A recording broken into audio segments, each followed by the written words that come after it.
नमस्कार, भारत की आवाज़ की ओर से मैं जैनी जॉन।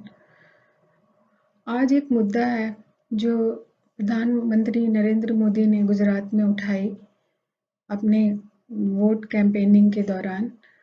और वो वोट कैंपेनिंग में उन्होंने बहुत ही गंभीर बात कही है नई पीढ़ी के लिए।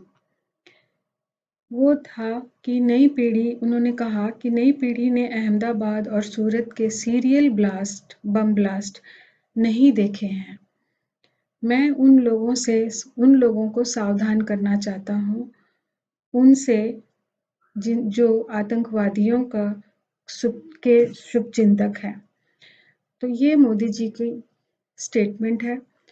अब उन्होंने नई पीढ़ी को सावधान किया है। किनसे? जो लोग आतंकवादियों के शुभचिंतक हैं। अब ये भाषण में जो सीरियल बम ब्लास्ट जिसके बारे में नई पीढ़ी नहीं जानती है, तो उन्हें बताना आवश्यक हो जाता है कि वो क्या था। ये बात है 26 जुलाई 2008 की बात है। सब कुछ नॉर्मल चल रहा था गुजरात में और बाज़ारों में रौनक थी और 6:45 में गुजरात का मणिनगर में एक ब्लास्ट होता है। और ठीक इस ब्लास्ट के बाद जहाँ भी भीड़-भाड़ बाज़ार था, वहाँ पे कई धमाके होते हैं और उस 70 मिनट के अंदर अहमदाबाद में कुल 21 धमाके होते हैं, जिससे कि पूरा शहर दहशत में आ जाता है। और सरकारी आंकड़ों के मुताबिक 56 लोगों की मौत हो जाती है और 200 लोग जो थे वो उनके अधिक 200 लोगों से अधिक घायल हो जाते हैं। अब ये जो धमाका था, एक के बाद एक बम ब्लास्ट हो रहा था। इसका नाम ही इस वजह से पड़ा सीरियल बम ब्लास्ट। उस समय सेंटर में कांग्रेस का राज चल रहा था, 2008 की बात है। तो कांग्रेस का राज था, लेकिन गुजरात में मुख्यमंत्री मोदी जी खुद थे और इस सीरियल बम ब्लास्ट की जिम्मेदारी इंडियन मुजाहिदीन खुद स्वयं अपने ऊपर लेती है। और वो कहती है कि वो उन्होंने इसलिए ये किया क्योंकि गोधरा कांड में जो लोग मारे गए थे उससे बदला लेने के लिए उन्होंने किया। अब नई जनरेशन को तो नई पीढ़ी को तो ये भी नहीं पता होगा कि गोधरा कांड क्या है। गोधरा कांड में जो प्रधानमंत्री ने संबोधित करते हुए जब कहा सीरियल बम ब्लास्ट का जिक्र किया है, तो और लोगों को नई पीढ़ी को सावधान भी किया है। तो ये आतंकवादी के शुभचिंतक कौन है, पहले तो ये जानने की ज़रूरत है।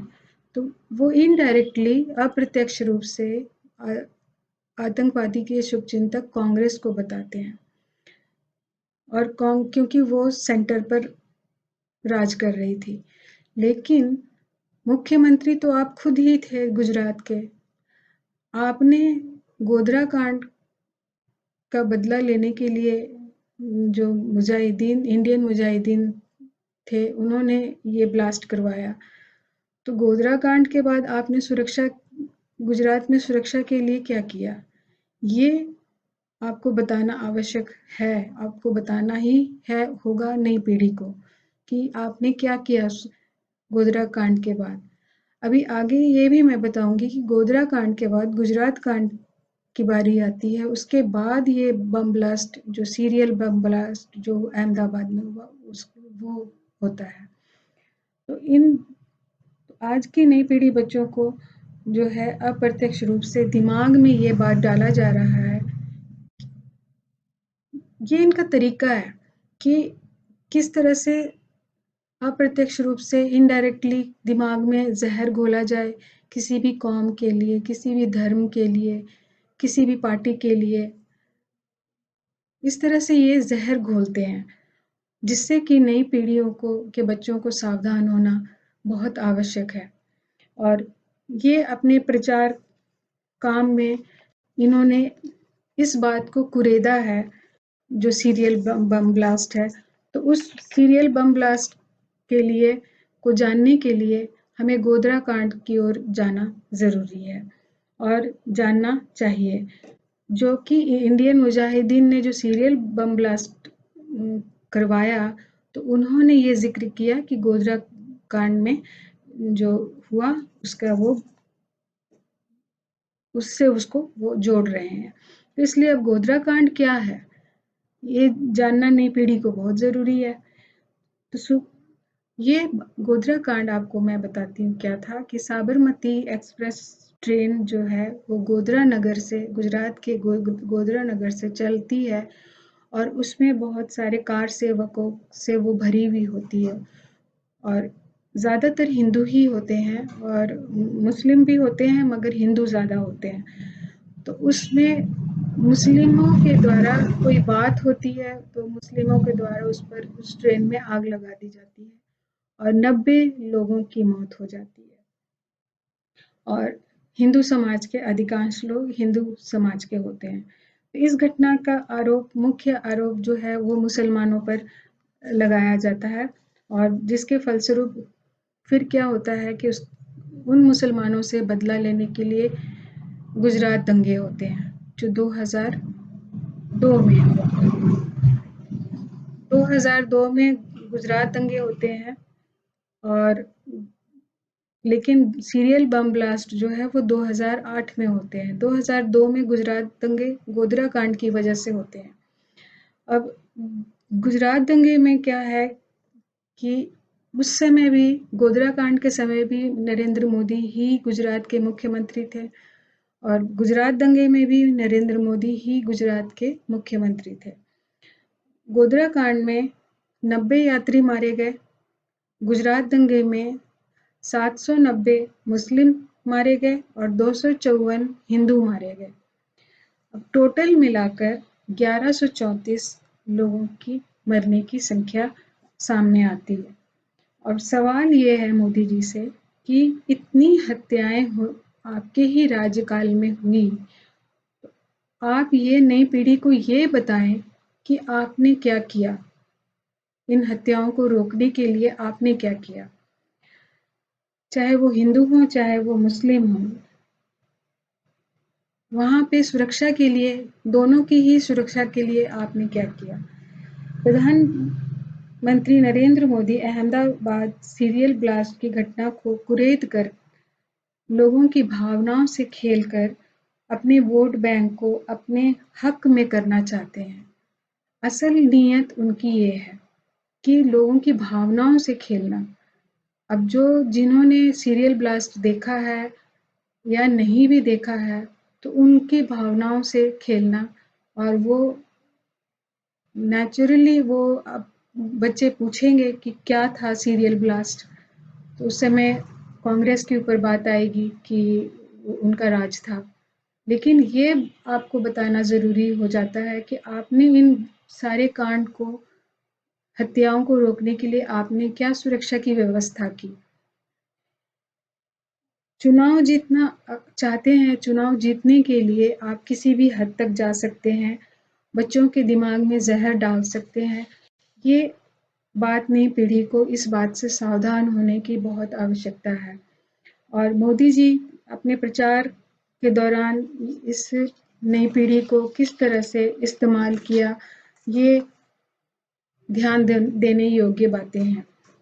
बीजेपी को हमेशा भी यही एजेंडा रहा है कि भारत के लोगों के दिमाग में नफरत पैदा की जाए, किसी कौम के लिए, किसी जाति के लिए, धर्म के लिए, किसी पार्टी के लिए इतना ज़्यादा मजाक उड़ाया जाए और इस तरह से डिवाइड कर दिया जाए। भारत जो है वो टुकड़े टुकड़े हो जाए अपनी दिमागी स्थिति में और एक दूसरे से नफरत करें। जिस तरह से अंग्रेजों ने डिवाइड एंड रूल करके भारत में राज किया, मोदी जी उसी तरह से ही अपने राज को कायम रखना चाहते हैं। मोदी जी को अगर इस नई पीढ़ी की इतनी ही चिंता है तो अपने उस क्षेत्र में के बारे में बताएं कि जो नई पीढ़ी में काबिलियत होते हुए भी वो नौकरियों के लिए दर-दर भटक रहा है, उसके लिए आपने क्या किया इस नई पीढ़ी के लिए? और नौकरी जो देने वाली कंपनियां हैं वो आज इतनी मजबूर क्यों हो गई हैं कि लोगों को जॉब से काम से निकाल रही हैं? इसके बारे में आप बताएं।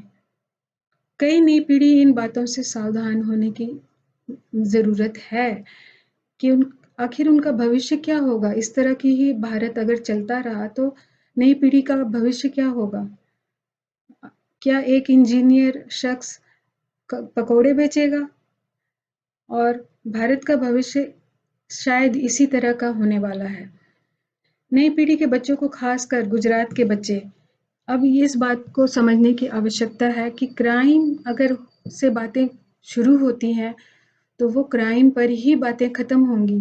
तो इस तरह से देश में शांति की व्यवस्था भंग हो जाएगी और हमेशा एक नफरत की लहर चलती रहेगी। और पहले गोधरा कांड हुआ, फिर गुजरात कांड हुआ। और आप गुजरात कांड के बारे में अगर आप जानना चाहते हैं तो बहुत सारे ऐसे वीडियो बने हुए हैं, इंटरनेट पर मौजूद हैं, जो कि गोधरा कांड के बारे में ज़िक्र कर रहे हैं। मैंने खुद देखा कि एक लेडी है, प्रेग्नेंट लेडी है और उसके पेट को चीर कर नवजात बच्चे को निकाल कर जला दिया जाता है और वो लेडी भी खुद मर जाती है। तो इस हद तक मुसलमानों को मारा गया है। चाहे वो मेरा कहने का मतलब ये है कि चाहे वो कोई भी जाति के लोग हों, नफरत का दौर को खत्म होना चाहिए। क्योंकि भारत किसी सिर्फ हिंदू का नहीं है।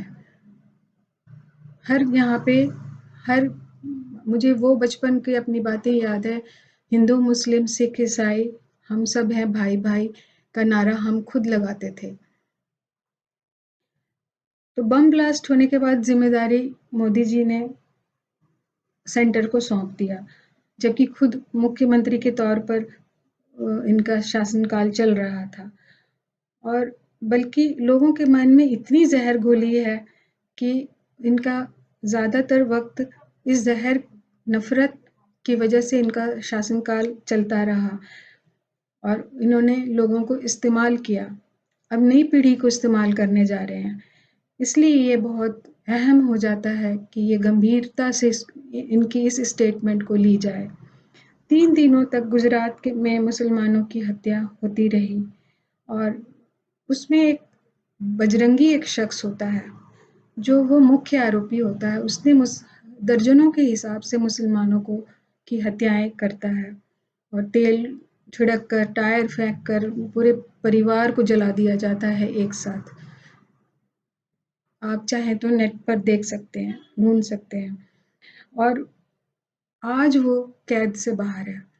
अगर कोई आतंकवादी इतनी हत्याएं करता तो उसे फांसी की सजा होती, लेकिन इस शख्स को कैद से बाहर इसलिए किया जाता है क्योंकि अदालत उस पर दया करती है, क्योंकि वो अंधा हो जाता है और अंधे के तौर पे उस पर दया की जाती है और उसे रिहा कर दिया जाता है। मतलब वोट बैंक को बढ़ाने के लिए किसी भी हद तक ये बीजेपी जा सकती है। इस बात से नई पीढ़ी को सावधान होने की आवश्यकता है। आपको याद होगा, मोदी जी से गुजारिश है कि हेरन पांड्या की हत्या हुई थी। गोधरा कांड के बाद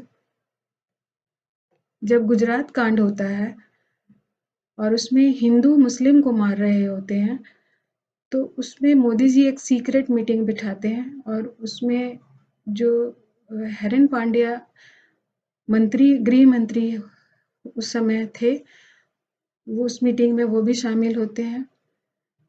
और उस मीटिंग में आईपीएस संजीव भट्ट भी शामिल होते हैं। तो हेरन पांड्या जो है वो मोदी जी के खिलाफ हो जाते हैं। क्यों? क्योंकि मोदी जी का कहना था कि हिंदुओं को ये कत्लेआम करने दिया जाए, क्योंकि उनके दिल में जो नफ़रत है गोधरा कांड की वजह से उस नफ़रत को निकलने दिया जाए। उस नफ़रत को वो दिल के नफ़रत उससे कम हो जाएगा, इसलिए ये करने दिया जाए। तो हेरन पांड्या का कसूर क्या था? हेरन पांड्या ने वो खुद बीजेपी के थे और उन्होंने सिर्फ सच्चाई को सामने लाया कि उस सीक्रेट मीटिंग में हुआ क्या था। उन्होंने सच्चाई को सामने लाया और शायद वो प्रेस कॉन्फ्रेंस भी करने वाले थे। उससे पहले ही हेरन पांड्या को सुबह मॉर्निंग वॉक करने गए होते हैं और उनको मार दिया जाता है, गोली मार दी जाती है। और गोली इस जगह पे मारी जाती है जो जिक्र करना शर्मनाक बात है, और कहा जाता है कि वो कार की खिड़की से मारा गया। अगर कार की खिड़की से मारा गया तो उस जगह पे गोली कभी नहीं लग सकती है। तो इस तरह से हेरन पांड्या का अंत कर दिया जाता है। अब आते हैं संजीव भट्ट, जो आईपीएस अफसर होते हैं, और वो एक एफिडेविट कोर्ट में दर्ज करते हैं कि और बताते हैं कि उस सीक्रेट मीटिंग में मोदी जी ने क्या प्लान किया था कि हिंदुओं को 3 दिन तक ना रोका जाए हत्या करने से, उस बात को पर प्रकाश डालते हैं। तो जब बीजेपी की सरकार आती है तो उस समय सबसे पहले संजीव भट्ट को ऊपर केस किया जाता है और उन्हें उम्र कैद की सजा हो जाती है और आज तक वो जेल में सजा भुगत रहे हैं। इस तरह से इनकी सरकार का सच है, जो मोदी जी ने कुरेद कर बाहर निकाला। और सीरियल बम ब्लास्ट से होते हुए ये बातें आप नई पीढ़ी को सबको जानना ज़रूरी है। जो कुछ लोग तो भूल चुके होंगे, लेकिन आज मोदी जी ने इन बातों को कुरेद कर फिर ताज़ा कर दिया है। मोदी जी ने एक बयान और दिया था कि लोगों को कपड़ों से पहचाने जाते हैं कुछ लोग। मोदी जी, आपके कपड़ों में इतने धब्बे हैं जो गिनना कठिन हो जाएगा। अगर गिना जाए तो ये गिनना कठिन है। हमारी नई पीढ़ी को सावधानी बरतने की आवश्यकता बहुत है।